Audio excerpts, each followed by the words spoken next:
नमस्कार, मी अदितीज book of रेसिपीजमध्ये पुन्हा एकदा तुमचं खूप खूप स्वागत करते. आजच्या ह्या व्हिडिओमध्ये आपण ही भरपूर लेअर्स असलेली आणि चटपटीत अशी अळूवडी कशी करायची ते बघणार आहोत. रेसिपी मी व्यवस्थित समजावून सांगितलेली आहे, त्यामुळे व्हिडिओ तुम्ही शेवटपर्यंत बघा. एखाद्या सणासमारंभाला प्रत्येक घरामध्ये अळूवडी ही केलीच जाते आणि ही आजची अळूवडी एक स्पेशल वाटण तयार करून मी केलेली आहे. त्यामुळे तुम्ही व्हिडिओ संपूर्ण बघा आणि जर तुम्ही माझं चॅनल पहिल्यांदा बघत असाल तर नक्की सबस्क्राईब करा. सबस्क्रिप्शन एकदम मोफत आहे. एकदम चटपटीत आणि एकदम खूप छान अशी अळूवडी तयार होते. चला तर रेसिपीला सुरुवात करूया. याच्यासाठी एक वाटण तयार करावं लागेल. याच्यासाठी मी ही मूठभर कोथिंबीर आहे. कोथिंबीर स्वच्छ धुवून घेतलेली आहे. एक अख्खा लसणाचा गड्डा आहे, तो साफ करून घेतलेला आहे. एक 10-12 आल्याचे छोटे तुकडे घेतलेले आहेत. एक 15 तरी मी ह्या काळ्या मिरी आहेत त्या घेतलेल्या आहेत. काळ्या मिरी पण घालायच्या, त्याच्यामुळे ह्याची जी चव आहे ती खूप छान येते. 1 चमचा धणे घेतलेले आहेत आणि 1 चमचा जिरं घेतलेलं आहे. धणे, जिरं आणि काळं मिरी मी कच्चंच घेतलेलं आहे, अजिबात भाजून घ्यायचं नाही. आणि याची मी मिक्सरमध्ये ही अशी बारीक पेस्ट करून घेतलेली आहे. याच्यामध्ये 2 चमचे मी चिंचेचा कोळ घातलेला आहे, ते थोडं दाखवायचं राहून गेलेलं आहे. एक आंबटपणा अळूवडीसाठी हवाच, तर 2 चमचे चिंचेचा कोळ किंवा लिंबू किंवा आगळ असं तुम्ही इथं वापरू शकता. इथं मी एक चमचा इथं मी लाल तिखट घातलेला आहे. एक पाव चमचा मी इथं हळद घातलेली आहे. थोडासा हिंग घातलेला आहे आणि चवीनुसार मीठ घातलेलं आहे. हे बघा, थोडंसं मीठ इथं जास्त घालायचं, कारण पुढं पानं पण असणार आहे, तर त्याचा अंदाज धरूनच थोडंसं मीठ घालायचं जास्त, तर अळूवडी खूप छान होते. हे बघा, याच्यामध्ये मी 4 मोठे चमचे हे तांदळाचं पीठ घातलेलं आहे. तांदळाच्या पिठामुळे अळूवडी जी आहे ती खूप कुरकुरीत होते. आणि हे बघा, एक मोठा कप भरून, म्हणजे एक मोठा बाऊल भरून मी याच्यामध्ये हे बेसन घातलेलं आहे. आणि हे सगळं मी छान असं एकत्र करून घेतलेलं आहे. हे बघा,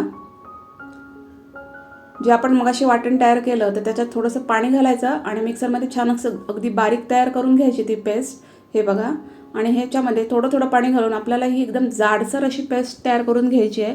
पेस्ट आपल्याला पातळ नको आहे आणि खूप घट्ट पण नको आहे. जेवढी मी दाखवली आहे तेवढीच आपल्याला ह्याची कन्सिस्टन्सी ठेवायची आहे. हे बघा, इतपत जाडसर आपल्याला ही पेस्ट पाहिजे. मस्त अशी छान अशी एकत्र करून घ्यायची. ही बघा, अळूची पानं आहेत, तर पानं मी स्वच्छ धुवून घेतलेली आहेत आणि त्याच्या ज्या मागचा भाग असतो त्याच्यावर ज्या त्याच्या शिरा अगदी उठून असतात, तर त्याच्यावर मी लाटणं फिरवून घेतलेलं आहे. त्यामुळे त्या दबल्या जातात आणि आपल्याला एक प्लेन असं पान मिळतं आणि पुढे रोल करायला एकदम सोपं जातं. तर त्याच्यावर मी व्यवस्थित असं ओट्यावर ठेवून छान असं लाटणं अगदी दाबून फिरवलेलं आहे. हे बघा, सगळ्या पानांना मी असंच लाटणं फिरवून घेतलेलं आहे. त्याच्या मागच्या शिरा आहेत त्या व्यवस्थित फ्लॅट होतात आणि एक प्लेन पान आपल्याला भेटतं. हे बघा, ही 6 आहेत अळूची पानं. तर स्वच्छ धुवून मी आता हे बघा, पान असं मागच्या बाजूने घ्यायचं. आता आपण याला एक मगाशी जी आपण पेस्ट करून ठेवली आहे ती लावूया आणि मागच्या बाजूनेच ही पेस्ट लावायची आहे, समोरच्या बाजूने नाही. आणि एक हळूहळू पसरवत एक छान असा एक लेअर या पेस्टचा पूर्ण अळूवडीच्या पानांना हा लावून घ्यायचा आहे. हे बघा, पूर्ण पान कवर होईल इथपर्यंत आपल्याला ही पूर्ण पेस्ट लावून घ्यायची आहे. त्याच्यावर दुसरं पान ठेवायचं आहे आणि सेम तीच प्रोसिजर पुन्हा रिपीट करायची आहे. आता मी सगळ्या पानांचा एकच रोल बनवलेला आहे. तुम्हाला जर छोटे अळूवडे हवे असतील तर तुम्ही 3 पानांचा किंवा 4 पानांचा पण हा रोल बनवू शकता. प्रत्येक पानाला सेम मी तशीच पेस्ट लावून घेतलेली आहे. कुठल्या पानाला कमी आणि कुठल्या पानाला जास्त असं नाही, सगळ्या पानांना ही व्यवस्थित पेस्ट लावून घ्यायची. पेस्ट फार पातळ पण ठेवायची नाही किंवा कमी पण नाही लावायची, तर कमी लावली तर अळूवड्यांची टेस्ट आहे ती खूप कमी येते. हे बघा, सगळ्या पानांना मी व्यवस्थित पेस्ट लावून घेतलेली आहे. खूप छान अशी पेस्ट लावून झालेली आहे. पेस्टची कन्सिस्टन्सी बघा परफेक्ट आहे, त्यामुळे पानांना ती व्यवस्थित लागलेली आहे. आता दाखवल्याप्रमाणे मी या पानाचा रोल तयार करून घेतलेला आहे. एक बाजू दुडून घेतलेली आहे. अळूवडीची जी सेंटरची लाईन असते तिथपर्यंत ही एक बाजू दुडून घ्यायची आणि दुसरी पण दुसऱ्या बाजूने तेवढ्याच लाईनपर्यंत दुडून घ्यायची. आणि दाखवल्याप्रमाणे बघा, दुसरी खालची जी बाजू आहे ती वरती फोल्ड करून घ्यायची आणि अगदी घट्टसर असा ह्याचा रोल हा बनवून घ्यायचा. आपण हा बघा, रोल पान जेव्हा दुडतो तेव्हा एकदम हळूहळू आणि एकदम घट्ट टाईट असा हा रोल दुडून घ्यायचा, सैल ठेवायचा नाही, नाहीतर मग अळूवड्या पुढे सुटतात. त्यामुळे एकदम सावकाश असा हळूहळू पुढे पुढे सरकवत एकदम टाईट असा हा रोल करून घ्यायचा. हे बघा, खूप चटपटीत आणि खूप छान अशा ह्या अळूवड्या तयार होतात. नक्की एकदा ट्राय करून बघा. आणि याचं शेवटचं जे टोक आहे तर तिथं जे आपलं सारणाचं पीठ जे राहिलं असेल पेस्ट तर ती लावून घ्यायची आणि तिथल्या तिथेच ते सील करून घ्यायचं. हे बघा पिठानेच हे सील करून घ्यायचं. इथं दोरा वगैरे बांधण्याची काही गरज नाही आहे. थोडंसं पीठ आपलं उरतं किंवा पानांना पुढे लागलेलंच असतं तर तेच घ्यायचं आणि त्याने याचे जे टोक आहे ते पूर्णपणे सील करून घ्यायचं. हे बघा खूप छान असा हा आपला रोल तयार झालेला आहे. परफेक्ट एकदम सुरेख असा हा रोल तयार झालेला आहे. तुम्ही बघू शकता. पण टोक जे आहे ते व्यवस्थित मात्र सील करून घ्यायचं, नाहीतर ते ओपन होऊ शकतं. त्यामुळे पेस्ट लावून व्यवस्थित सील करून घ्यायचं. आता याची उकड करूया. टोपामध्ये पाणी मी गरम करून घेतलेलं आहे. पाणी चांगलं उकळल्यावर मी याच्यामध्ये चाळण ठेवलेली आहे. नंतर मी हा रोल ठेवलेला आहे आणि याच्यावर झाकण ठेवलेलं आहे. पाणी चांगलं उकळूनच घ्यायचं आणि नंतरच मग हा रोल त्याच्यावर ठेवायचा आणि एक 15 मिनटं मस्त अगदी हा वाफून घ्यायचा. हे बघा मंद गॅस फ्लेमवर एक 15 ते 20 मिनटं मी मस्तपैकी हा वाफवून घेतलेला आहे. तुम्ही बघू शकता रोल खूप छान वाफलेला आहे. हे बघा याच्यामध्ये मी सुरी घालून बघितली तर बघा याला कुठेही पीठ चिटकत नाही. तुम्ही बघू शकता.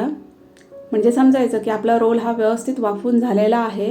हे बघा परफेक्ट सुरीला कुठेही पीठ चिकटलेलं नाही आहे. म्हणजे रोल छान वाफून झालेला आहे. एक 15 ते 20 मिनटं आरामात मंद गॅस फ्लेमवर हा वाफून घ्यायचा आणि हा मी पूर्ण आता गार करून घेतलेला आहे. गरम गरम घ्यायचा नाही, पूर्ण गार करूनच घ्यायचा, तरच ह्याच्या ज्या वड्या आहेत त्या खूप छान पडतात. तर पहिला भाग आहे तो मी काढून टाकलेला आहे. हे बघा तो बाजूला ठेवायचा आणि नंतर याच्या मीडियम साईजच्या किंवा पातळ अशा याच्या वड्या कापून घ्यायच्या. सुरी पण चांगली धारदार इथं वापरायची. आणि हे बघा तुम्हाला ज्या साईजच्या हव्यात त्या साईजच्या तुम्ही इथं वड्या कापून घेऊ शकता.